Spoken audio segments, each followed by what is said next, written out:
Girls तैयारी yes करके ma'am. तैयारी करके आए हो यस चिट? मैम। चलो तो कौन कौन करके आए हैं? एक तो तमन्ना और मैम सनी। शालिनी और रीना। रीना। 3 लड़कियां हो गई और बस। तो और सबसे मैं कहना चाहूंगी कि गर्ल्स अगर मैं यूं ही कहती रही आप तैयारी कर करके नहीं आओगे तो फिर उसका तुम्हीं को नुकसान होगा, क्योंकि अब रोज रोज हर क्लास में ऐसे एक एक पेज से अगर हम आगे बढ़ेंगे तो एंड तक कभी नहीं पहुंच पाएंगे।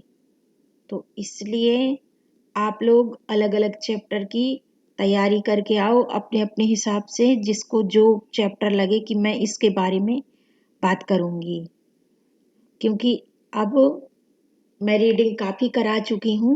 रीडिंग ही थोड़ी करते रहेंगे, रीडिंग तो आप खुद करिए और अपने सवाल अपने डाउट और अपनी समीक्षा, जरूरी नहीं कि तुम सवाल करो, लेकिन तुम कोई अलग चीज जो डिस्कशन से रह गई है, यहाँ पर जो डिस्कशन हुआ, जो चर्चा हुई, उससे अलग अगर तुम्हारे पास कुछ सोच कर बताने के लिए है तो वही पर चर्चा करो, वो बताओ, हम देखें कि तुमने कैसे समझा उपन्यास को, किस तरह से इसके बारे में तुम्हारी विचार बने, मतलब तीनों के बारे में बोल रही हूँ।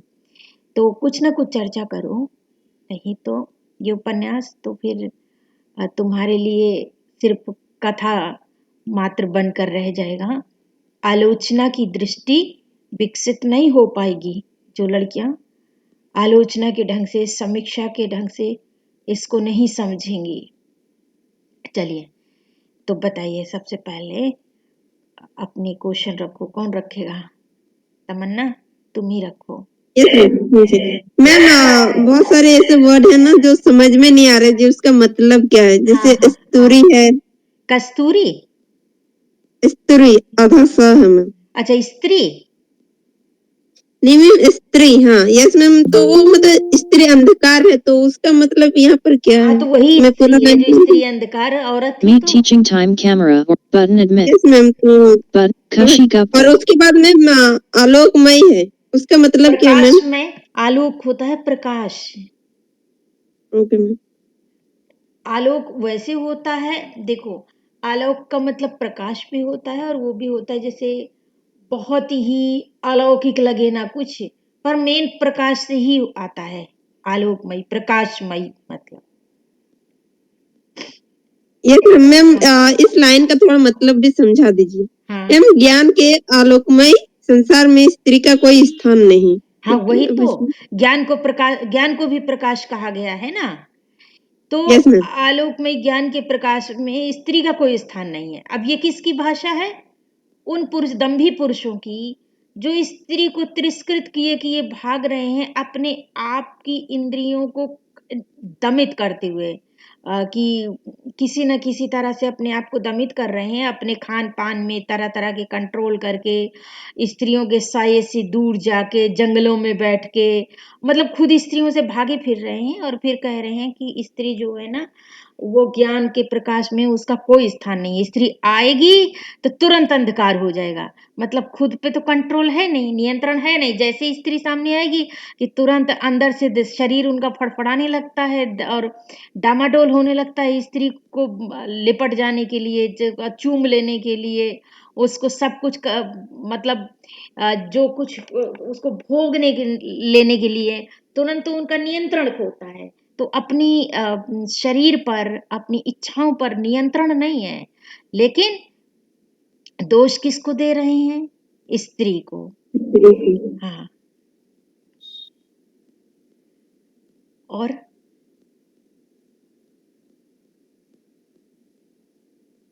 ऐसे तो रोटी का भी कोई स्थान नहीं है ज्ञान के स्थान पे, क्यों खाते हैं?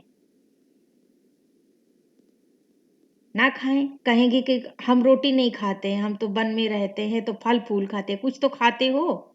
जो भी चीजें तुम अपने उपभोग में ले रहे हो, उन चीजों का तो सत्यानाश कर रहे हो ना, किसी और के काम आ जाएगा। तुम्हारे लिए तो सब माया है, सब छोड़ो। Sana Parveen outside Bogani Nivdida इनका यही joined है, पुरुषों ने यही तो किया है ये जो जिन पुरुषों ने या तो झूठे धर्म को बदनाम किया, ईश्वर को बदनाम किया, ऐसी ऐसी ऊल जलूल बातें करके। अरे जब तक तुम अंदर से तृप्त नहीं होगे, स्त्री से ही तुमने जन्म लिया, इसका मतलब तुम्हारी माँ ने भी पाप किया, तभी ना तुमको जन्म दिया। तुम्हारी माँ ने और तुम्हारी माँ से पहले तो तुम्हारे बाप ने पाप किया, और देखा जाए तो तुम्हारी माँ से तो बेचारी से महाघोर पाप हो गया जो तुम जैसों को जन्म दिया, जो बाद में तो उसी माँ को अंधकार बताएंगे, है ना। तो ये बेशुद्ध यस मैम। सारे बयान हैं ज्ञानियों के। मैम ऐसे सोच आज भी मतलब जैसे हम लोग न्यूज में देखते बहुत सारे ऐसे सोच आज भी मौजूद है ना। और क्या, आज कोई खत्म थोड़ी ना हो गए हैं, आज तो पहले से मैम। ज्यादा मौजूद पड़े हुए हैं। चाहे उन्हें कुछ यस ना आता मैम। जाता हो, ज्ञान जरूर झाड़ेंगे। इसी पर तो फिर लेखक ने ये सब लिखा है कि लोग इस चीज को ध्यान दें। एक चित्रलेखा जैसी स्त्री को जो ऐसी अनेकों चित्रलेखाएं हुई हैं। ये मंदिरों में जो देवदासियां होती थी तो क्या करते थे ये जो पुजारी लोग, ये महंत लोग, ये जो बड़े बड़े गुरु बने हुए थे लोगों के, ये क्या उन दासियों की पूजा करते थे? वो दासियां ही जानती हैं जो कुकर्म करते थे, नहीं तो काहे के लिए स्त्रियों को बुलाते थे वहां पर। और एक और ये माया है, माया है। वनों में जो बैठे हुए थे वहां पर भी अगर कोई स्त्री दिख जाए तो इनका दिल डामाडोल हो जाता था। तो क्यों होता था भाई? जब तुम्हें स्त्री अंधकार लगती है तो अंधकार तो रोज रात में आता है, ऐसे वो भी आई है। अंधकार और उजाले का दोनों का ही साथ रहता है ना। तुम अपने ज्ञान पे मगन रहो, स्त्री को अंधकार क्यों समझ रहे हो? मारे डर के लोग छोटी छोटी लड़कियों को कहते हैं माता है, माता है, क्योंकि क्या करें, अंदर से दिल कह रहा है ये तो स्त्री है, ये तो स्त्री है, इसका देखो शरीर कैसा है, उस शरीर को मुझे छूना है, मुझे देखना है, इनके अंदर कंट्रोल तो है नहीं, तो माता माता करने लगते हैं। अरे माता क्यों है? वो तुम्हारी बेटी की तरह है तो बेटी ही की तरह देखो ना। अब बेटी ही अगर नहीं मानना चाहती तो क्या हो गया? उसका एक नाम है, वो एक स्त्री है तो बस शरीर ही तो डिफरेंट है, इंसान वो भी है, इंसान की तरह देखो ना। कोई मतलब तुम्हारा शरीर की तरफ ध्यान ही क्यों जाता है? तो जब तक शरीर तुम्हें स्त्री का अलग नजर आता है, पुरुष का अलग पता चलता है, जब तक तुम्हारी भावनाएं तो खुद ही कंट्रोल में नहीं है, तुम्हारी इच्छाएं नियंत्रित नहीं है, तुम्हारे दिमाग का फितूर साफ नहीं हुआ है, अब इधर उधर दोष क्यों देते घूम रहे हो? ऐसे तो ये स्त्रियां तुम्हें अगर वासना का कीड़ा बताने पे आ जाएं तो ना जाने क्या क्या उनके पास है। पर यह है कि वो अगर मुंह खोलेंगी तो एक तो ना जाने कितनी तुम कलंकित उपाधियां दोगे, जाने कितनी गालियां दोगे, सारी गालियां लगभग स्त्रियों के अंगों पर बना रखी हैं, स्त्रियों के चरित्रों पर गालियां बना रखी हैं, वो दोगे। और ऊपर से कहो ऐसा गायब कर दो कहीं उसको जान से ही हाथ धोना पड़े कि पता भी न चले कि कब कहाँ गायब हो गई और किस स्थिति से तड़पाकर मार दी गई। तो स्त्री इस समाज में अकेली पड़ जाएगी। पुरुष प्रधान समाज है, घर से लेके समाज तक हर जगह तो उसका विरोध होगा। तो अब ऐसे में स्त्री उतनी निर्द्वंदता से मुंह नहीं खोल सकती जैसे निर्द्वंदता से अनेक किताबें बिकती हैं स्त्रियों के लिए कि स्त्री ये है वो है, ऐसी होती है वैसी होती हैं, फलाना ढिमकाना, शादी तक को लेकर के लोग खुलेआम सलाह देते हैं कि मैंने खुद सुना कि अगर शादी करते हो एक वकील Alka Chaudhary has left the meeting. बाकायदे यूट्यूब में ये सब सलाह दे रहा था। वो माना हुआ वकील था कि नहीं वो मैं नहीं कह सकती, पर पेशे से तो वो वकील था जो बता रहा था। कह रहा था भाई शादी किया करो तो किन किन बातों पे ध्यान देना चाहिए कि उस पर पूरा तुम्हें पता होना चाहिए कहाँ नौकरी करती है, उसकी सैलरी क्या है, उसके बैंक अकाउंट की डिटेल पता होना चाहिए। अगर तुम कोई गिफ्ट देते हो तो तुम उसे या तो ऑनलाइन गिफ्ट दिलाओ या फिर उसको चेक दो, उसके अकाउंट में पैसे दो। और तुमको अगर कोई गिफ्ट लेना है ससुराल से तो बिल्कुल ऑनलाइन नहीं लो, चेक से नहीं लो। ऐसी मतलब वही बातें तुम फॉलो करो, वही बातें मतलब उनकी फॉलो मत करो। इस तरह से सारी चीजें, ताकि शादी के बाद अगर वो लड़की तुम्हें सही ना लगे तो वो तुमको फंसा ना सके। ऐसी सी लेकिन यही बातें कौन यूट्यूब पे लड़कियों को समझाता बताता है? लड़कियों के पेरेंट्स को कोई बताता है कि शादी करो तो एक भी पैसा वीडियो के बैक में नहीं दो, हर चीज कैमरे में दो और हर चीज ऑनलाइन दो। कोई भी शगुन अगुन कुछ नहीं होता। शगुन होता तो इतनी लड़कियों की जिंदगियां क्यों बर्बाद होती? इसलिए लिफाफा सिस्टम छोड़ो, जो देना है बिल्कुल ऑनलाइन कैश दो। अगर वो मांग रहे हैं तो उनसे बोलो कि वो फिर स्वीकार भी करें कि वो मांग रहे हैं, वो खुल के बताएं।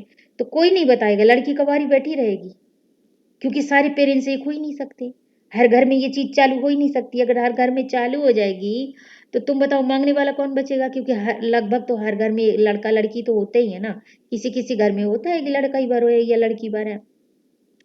तो दोहरी नीति चलती है स्त्री को लेके और पुरुष को लेके। पुरुष ने कभी सोचा कि वो कितना बड़ा अंधकार है? जैसे ही स्त्री को देखता है तुरंत जानवर बनने लग जाता है। तो ये स्त्रियां क्योंकि बताने के लिए स्वतंत्र नहीं है। कोई कोई मुंह खोलेगा तो उसका तो फिर पता भी नहीं चलेगा कि क्या हाल हो गया। इसीलिए और यस कोई मैम, ये तो सही है। और कोई लाइन या शब्द?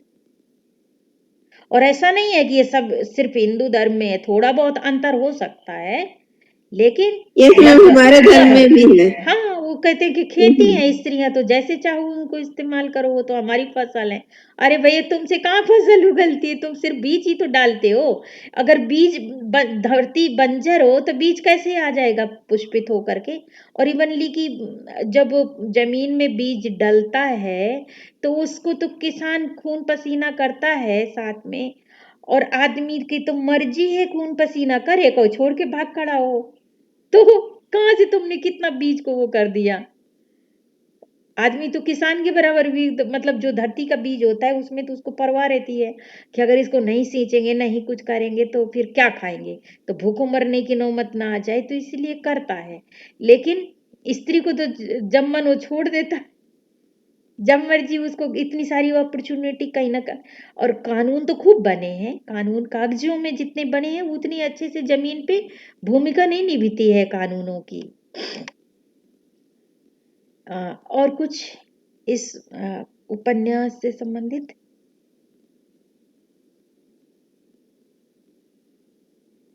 गर्ल्स, तमन्ना, मैम, यस मैम। और है कुछ?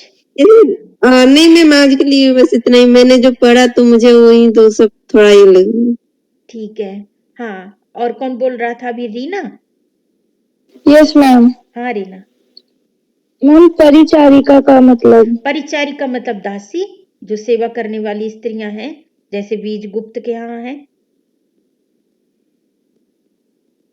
जी मैम। और मैम, एक है केली ग्रह। केली गृह, जहाँ केली क्रीड़ाएं होती हैं, जहाँ मतलब जो जैसे पति पत्नी या प्रेमी प्रेमिकाएं जहाँ बैठ करके अपनी हंसी मजाक करना, केली करना, एक दूसरे को आलिंगन करना या कुछ खाना पीना, जो भी है उनका जो एकांत स्थल है, जहाँ पर वो करते हैं, जहाँ पर हर कोई नहीं जा सकता, जो भी जाएगा पहले परमिशन लेगा, वो केली गृह हुआ। जी मैम। जैसे कि आज के लैंग्वेज में कहते हैं ये फलाने का बेडरूम है, तो बेडरूम में हर कोई यूं ही दंदनाता हुआ नहीं जाएगा ना। वो पर्सनल तरह से बैठ उठ सकते हैं, बोल सकते हैं, खा पी सकते हैं अपने हिसाब से, है ना। उसी तरह वो केली गृह है। जी मैम। और कुछ? No ma'am. तुम्हारा हो गया? अच्छा शालिनी, यस मैम। अब तुम बताओ। कैसी मैम? हाँ, मैम, मेरा कोई डाउट नहीं है मैम, मेरा हो गया उपन्यास पूरा। अच्छा, तो पूरा उपन्यास तुम्हारा हो गया? Yes ma'am. ठीक। अब जब जब टाइम मिले तो इसे दोहराते भी जाना। और जी मैम। और भी किसी का पूरा हुआ है? मैम एक काजल का हो गया, लेकिन मैम आज आई नहीं है वो। अच्छा, तो और किसी लड़की का कोई डाउट नहीं है? अब मुझे ये बताओ कि हमने पिछली क्लास में कहाँ से कहाँ तक का पढ़ा था? याद है किसी को? हाँ, मैम पिछली क्लास में ऐसे ही डाउट क्लास हुआ था मैम, उसमें कोई चैप्टर नहीं पढ़ा था। नहीं ये तो उसकी क्लास थी ना, जो कर्म भूमि वाली जिसको तुम कह रहे हो।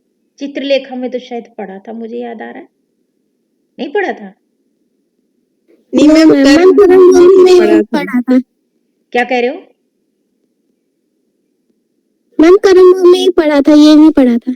अच्छा, तो चरण निकालो, कोई बात नहीं।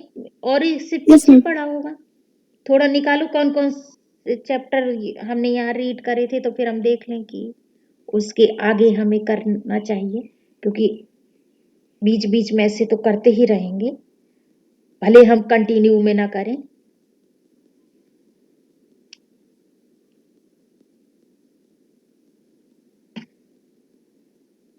कौन निकाल रहा है?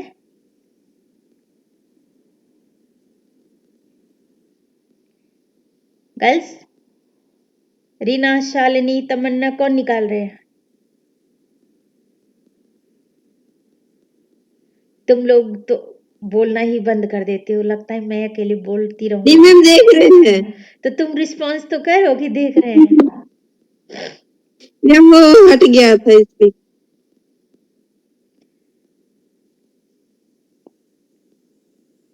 थोड़ा थोड़ा पढ़ के बताओगे तो याद आ जाएगा।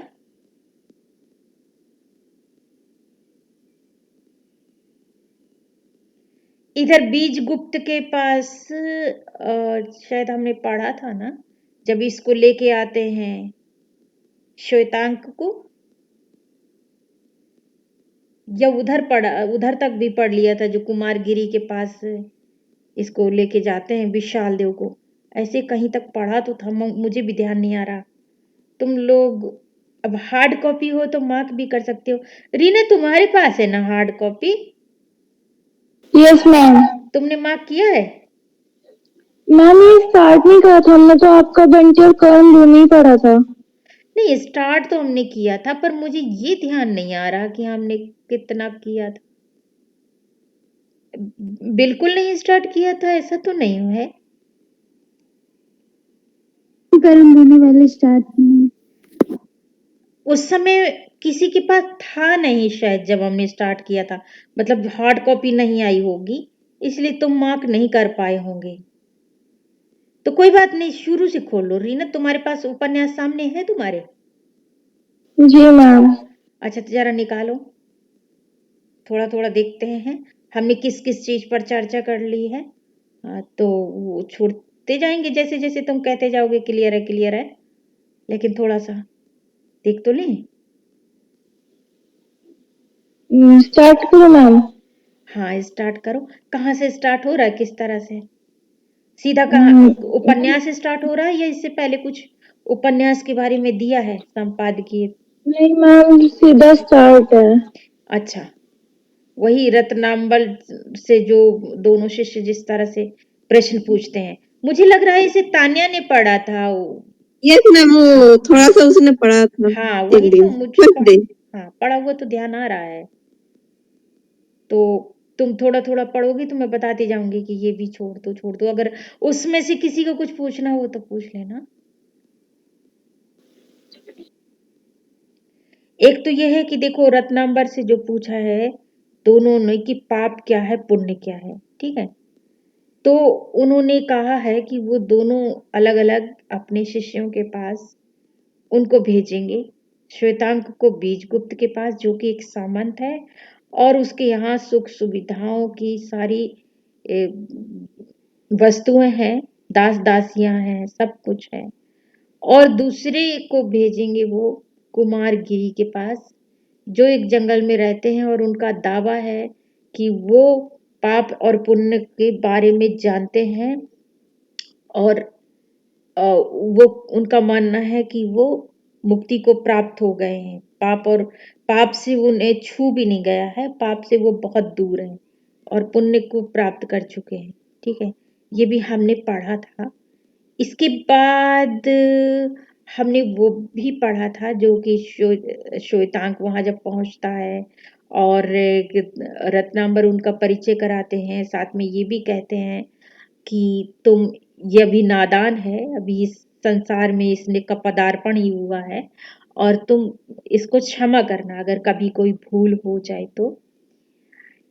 इसके बाद वो थोड़ा सा एक प्रश्न करते हैं कि शहर की सर्वश्रेष्ठ नर्तकी चित्रलेखा बीजगुप्त के यहाँ, ये भी हमने पढ़ा था। इसके बाद जब वो चले जाते हैं तो गले लगा करके श्वेतांक को वो कहते हैं कि देखो ये चित्रलेखा है और इसे स्वामिनी ही समझो, चित्रलेखा को तुम मध्य डाल कर दो, वो मध्य डाल कर देता है और उसकी उंगली छू जाती है। ये सब पढ़ा है हमने। इसके बाद वो भी पढ़ा है हमने जब विशाल देव से वो पूछते हैं कुमारगिरी कि तुम क्या जानना चाहते हो, और वो कहता है कि मैं पाप और पुण्य के बारे में जानना चाहता हूँ। वो कहते हैं कि पाप और पुण्य के बारे में मैं जरूर बताऊंगा, लेकिन वो अपनी कुछ शर्तें बताते हैं और वो सबको वो पालन करने के लिए तैयार होता है। तो वो कहते हैं कि जरूर वो इस चीज पर उसको बहुत अच्छे से बता देंगे। मैं मतलब अपने शब्दों में बोल रही हूँ।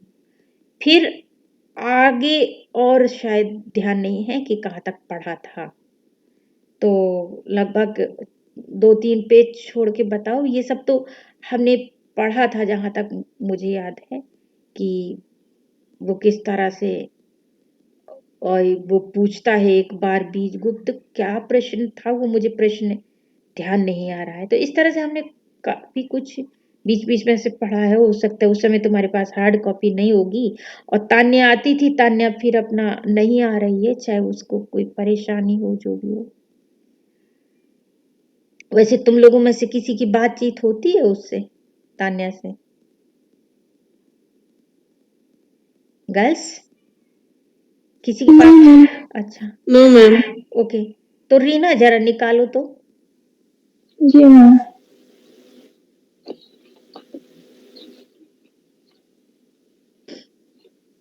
एक दो पेज छोड़ के जरा पढ़ के बताओ, फिर मैं बताऊंगी इसके और आगे चलो कि नहीं। मैम स्टार्टिंग से? हाँ, स्टार्टिंग से 2-3 पेज छोड़ दो पहले। छलकते हुए मदिरा के पात्र को चित्रलेखा के मुख से लगाते हुए बीजगुप्त ने कहा, चित्रलेखा जानती हो जीवन का सुख क्या है? हाँ, ये प्रश्न भी हुआ था, है ना? जी मैम।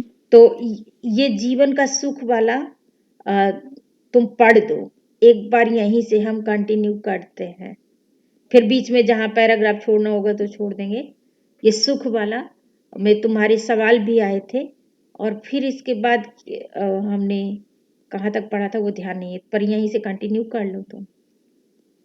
चित्रलेखा की अधखुली आंखों में मतवालापन था और उसके अरुण कपड़ों में उल्लास था। यौवना की उमंग में सौंदर्य किलोरे कर रहा था। आलिंगन के पास में वासना हंस रही थी। चित्रलेखा ने मदिरा का एक घूंट पिया, इसके बाद वह मुस्कुराई। एक क्षण के लिए उसके अधरों ने बीजगुप्त के अधरों से मौन भाषा में कुछ बात कही, फिर धीरे से उसने उत्तर दिया, मस्ती। उस समय प्रायः आधी रात बीत चुकी थी। बीजगुप्त का भवन सहस्त्रों दीप शिखाओं से आलोकित हो रहा था। द्वार पर शहनाई में विहाग बज रहा था। केली भवन में नगर की सर्व सुंदरी नर्तकी के साथ सामंत बीजगुप्त यौवन की उमंग में निमग्न था, और बाहर गहरे अंधकार में सारा विश्व। बीजगुप्त हंस पड़ा। सोच रहा हूँ चित्रलेखा, यौवन का आनंद क्या हो, अंत क्या होगा? चित्रलेखा भी हंस पड़ी, पर हंसी क्षणिक थी। अचानक वह मीठी और उल्लास से भरी हंसी वेदना मिश्रित गंभीरता में परिणत हो गई। उसने भी शायद कभी इस प्रश्न का उत्तर पाने की चेष्टा की थी, पर प्रश्न इतना भयानक था कि वह उस पर अधिक देर तक सोच न सकी थी। उसका सिर घूमने लगा था, और इसके बाद मदिरा के पात्र में उस समय के लिए उसने उस दुखद विचार को डुबा दिया था। आज एकाएक फिर उसी प्रश्न को सुनकर वह चौंक उठी। जीवित मृत्यु? जीवित मृत्यु नहीं, ये असंभव है। यौवन का अंत एक अज्ञात अंधकार, और अज्ञात अंधकार के गर्त में क्या छिपा है वह ना तो मैं जानता हूँ और ना उसके जानने की इच्छा है। भूत और भविष्य ये दोनों ही कल्पना की चीजें हैं, जिनसे हमको कोई प्रयोजन नहीं। वर्तमान हमारे सामने है और वह बीजगुप्त रुक गया, शायद वह आगे के शब्दों को ढूंढने लगा था। और वह विलास है, संसार का सारा सुख है, यौवन का सार है। चित्रलेखा ने हंसते हुए वाक्य पूरा कर दिया। बीजगुप्त ने चित्रलेखा को आलिंगन पाश में लेकर कहा, तुम मेरी मादकता हो। चित्रलेखा ने उत्तर दिया, और तुम मेरे उन्माद हो। एक पैरा हो गया मैम।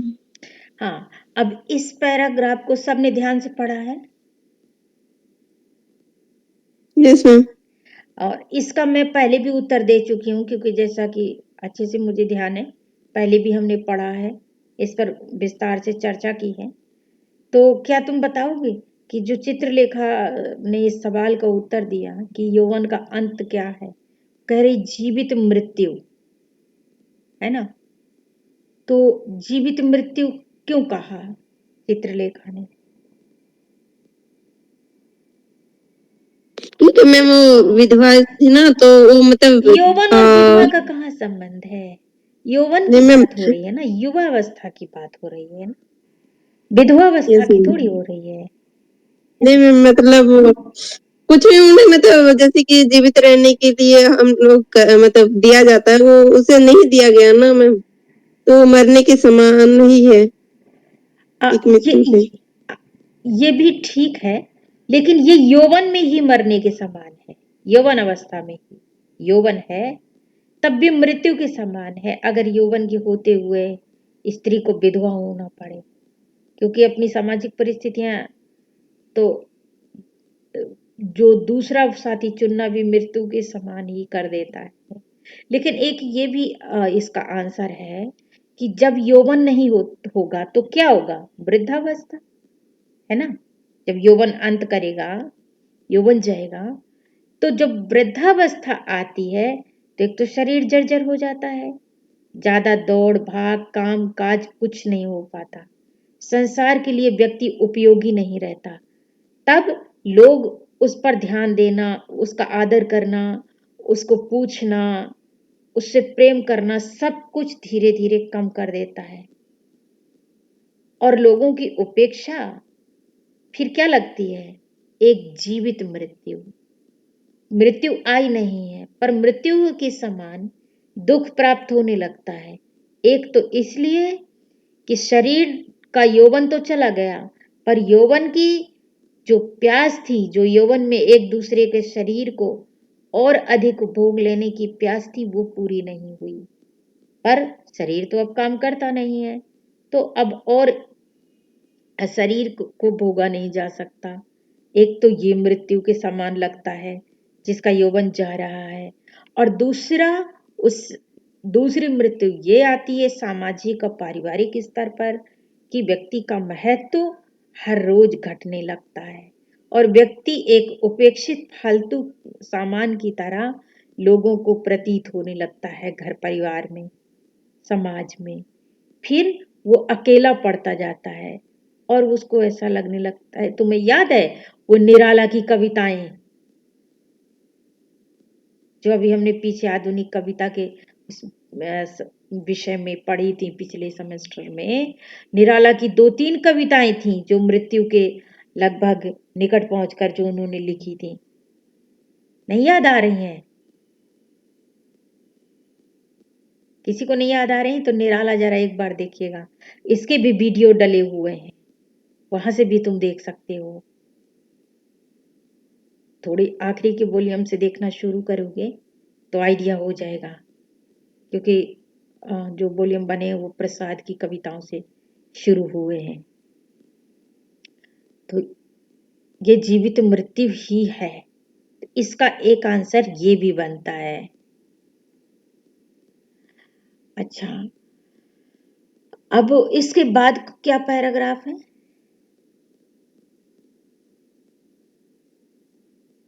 रीना? मैम इसमें 1 मिनट। हाँ, चित्रलेखा वैश्य न थी, वह केवल नर्तकी थी। पाटलिपुत्र की असाधारण सुंदर नर्तकी का वैश्यवृत्ति स्वीकार न करना, यह बात स्वयं ही असाधारण थी, पर उसके कारण थे, और उन कारणों का उसके गत जीवन से गहरा संबंध था। चित्रलेखा ब्राह्मण विधवा थी। वह विधवा उस समय हुई थी जिस समय उसकी अवस्था 18 वर्ष की थी। विधवा हो जाने के बाद संयम उसका नियम हो गया था, पर बात वैसी ही अधिक दिनों तक न रह सकी। एक दिन उसके जीवन में कृष्णादित्य ने प्रवेश किया। कृष्णादित्य क्षत्रिय और शूद्रा का वर्ण संकर पुत्र था। कृष्णादित्य एक सुंदर नवयुवक था। उसकी सुंदरता में एक विशेष प्रकार का आकर्षण था। कृष्णादित्य ने विधवा चित्रलेखा की तपस्या भंग कर दी। सुंदरी चित्रलेखा का दबा हुआ यौवन विकसित हो गया। विराग का तेज उल्लास की चमक से दब गया। चित्रलेखा के जीवन का स्रोत बदल गया। कृष्णादित्य ने चित्रलेखा से शपथ ली, जब तक हम दोनों जीवित रहेंगे, हम दोनों साथ रहेंगे। कोई भी हम दोनों को अलग ना कर सकेगा। चित्रलेखा ने कृष्णादित्य की शपथ पर विश्वास कर लिया था। इसके बाद जो होना चाहिए था वही हुआ। चित्रलेखा गर्भवती हो गई। गुप्त प्रेम संसार पर प्रकट हो गया। कृष्णादित्य ने के पिता ने कृष्णादित्य को निकाल दिया और चित्रलेखा के पिता ने चित्रलेखा को। संपन्न पिता का पुत्र कृष्णादित्य गर्भवती सुंदरी चित्रलेखा को लेकर भिखारी की भांति जनरव में निकल पड़ा। त्याजेई नवयुवक को समाज की भर्त्सना और अपमान असहनीय हो गए। इस अपमानजनक जीवन की अपेक्षा मृत्यु से अधिक प्रिय लगी। रह गई चित्रलेखा, उसे एक नर्तकी ने अपने यहाँ आश्रय दिया। चित्रलेखा को एक पुत्र हुआ, पर उत्पन्न होने के साथ ही वह संसार को भी छोड़ गया। चित्रलेखा का कंठ कोमल था और शरीर सुंदर। जिस नर्तकी ने उसे आश्रय दिया था, उसने उसे नृत्य तथा संगीत कला की शिक्षा दी। इसके बाद चित्रलेखा भी नर्तकी हो गई। रहा भोग विलास। चित्रलेखा ने एक बार फिर वैधव्य के संयम को पालने का प्रयत्न किया। कृष्णादित्य और कृष्णादित्य का पुत्र दोनों ही चित्रलेखा के जीवन में आकर निकल गए, पर दोनों ही अपनी अपनी स्मृति उसके हृदय पटल पर छोड़ गए। मन पैरा हो गया। इस पर तुम्हारा अपना जो समीक्षा स्तर क्या कहता है, इसे समझाओ जरा, क्योंकि ये तो कहानी हो गई कि 18 वर्ष की थी जब विधवा हुई। पहले उसने संयम का जीवन जीना चाहा, लेकिन संयम टूट गया जब कृष्णदत्त ही नाम है ना? मैम कृष्णादित्य। द्वित्य दित्य मैम, दित्य। दित्य, अच्छा, कृष्णादित्य, मैं दत्त कह रही हूँ। तो कृष्णादित्य जब उसके जीवन में आया, बाद में वो भी चला गया, जो बच्चा उत्पन्न हुआ था वो भी, और उसको जो आश्रय था वो समाज के किसी भी सम्मानित परिवार में नहीं मिला, जिसे समाज सम्मानित कहता है। मैं ये नहीं कह रही हूं कि वेश्या का घर सम्मानित नहीं था, मैं तो ये कह रही हूं कि समाज अपने आप को जो सम्मानित समझता है वहां नहीं मिला, वेश्या के यहाँ मिला। क्योंकि वेश्या को भले ही समाज अपमान की, हीनता की दृष्टि से देखता हो, लेकिन एक से एक अमीर घरानों के पुरुष वहीं जाते हैं, एक बात। दूसरा, ना जाने कितनी स्त्रियां हैं ऐसी जो या तो भूल का शिकार हो गई या उनसे भूल हो गई। ऐसे में जब समाज में कहीं उन्हें जगह नहीं मिली तो वहीं पर जगह मिली। तो चित्रलेखा को भी यही मिली। वहां पर उसने नृत्य और संगीत सीखा। लेकिन भोग विलास की दुनिया में अभी भी एक स्त्री पुरुष के जो शरीर के आकर्षण का बंधन होता है एक दूसरे के लिए, उससे अभी भी उसने दूर ही रहना चाहा। फिर आगे जो कुछ हुआ वो हम आगे पढ़ भी चुके हैं और पढ़ते रहेंगे। लेकिन इस पैराग्राफ को लेकर के कोई सवाल है आप लोगों के मन में? अगर सवाल ना भी हो तो आप इस पैराग्राफ की किस तरह से समीक्षा करेंगे, किस तरह से बताएंगे कि ये समाज जो है उसकी किस समस्याओं का अध्ययन करने को तुम्हें मिल रहा है, समाज की किन अच्छाइयों या बुराइयों को समझ पा रहे हो इस उपन्यास के माध्यम से और इस उपन्यास के अनुच्छेदों के माध्यम से। और इस अनुच्छेद में आपने इस समाज के ताने बाने को किस तरह से समझा है, तुम्हें इस बात पे ध्यान देना होगा। नहीं तो ऐसे खाली कथा समझकर ही पढ़ते रहोगे तो कैसे समीक्षा के स्तर तक पहुंचोगे। तो क्या कोई मुझे बताएगा कि तुमने समाज की खूबियों और कमियों को किस तरह से समझा है। अगर सिर्फ इस पैराग्राफ की बात करें, अगर इस पैराग्राफ पर आपको आ जाए कि आप इस अनुच्छेद की भाव व्यंजना पर प्रकाश डालिए, मान लीजिए आ जाए, उपन्यास के निम्नलिखित अनुच्छेद की प्रासंगिकता बताइए, भाव व्यंजना बताइए या भाव शिल्प बताइए, तो आप कैसे बताएंगे।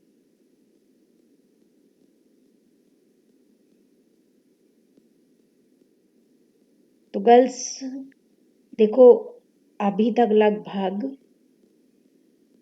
20-22 क्लासेस हो चुकी हैं और 3-4 5 किसी पर 3 किसी पर 4 किसी पर 5। अब जब ये तो काउंट नहीं रहता ना कि किस पर कितनी हुई हैं, और अगर काउंटिंग होगी भी तो मैंने अभी ध्यान नहीं दिया है क्योंकि मैं तो वहाँ के हिसाब से देख के बता रही हूँ जो रजिस्टर में डेटें डालती हूँ।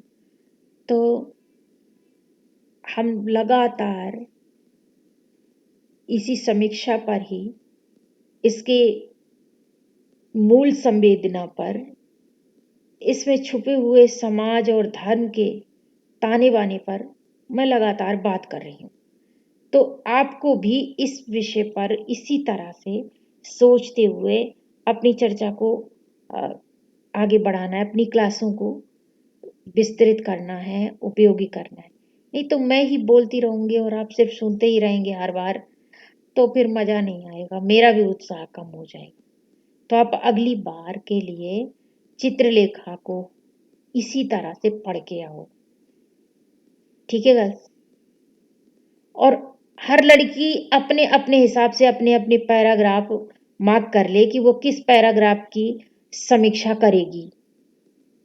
मैंने तुम्हें 2-3 तरह से बताया है कि कोई भी प्रश्न हो सकता है, जैसे प्रासंगिकता, भाव शिल्प, भाव व्यंजना, है ना, गद्य शिल्प या गद्य संवेदना, किसी भी तरह से उस प्रश्न को मान लो और उसकी तैयारी करके बताओ किसी भी पैराग्राफ पर। सभी लोग अपने अपने हिसाब से अपना अपना पैराग्राफ तैयार करेंगे चित्रलेखा पर, ठीक है गर्ल्स। मैं रोकूं?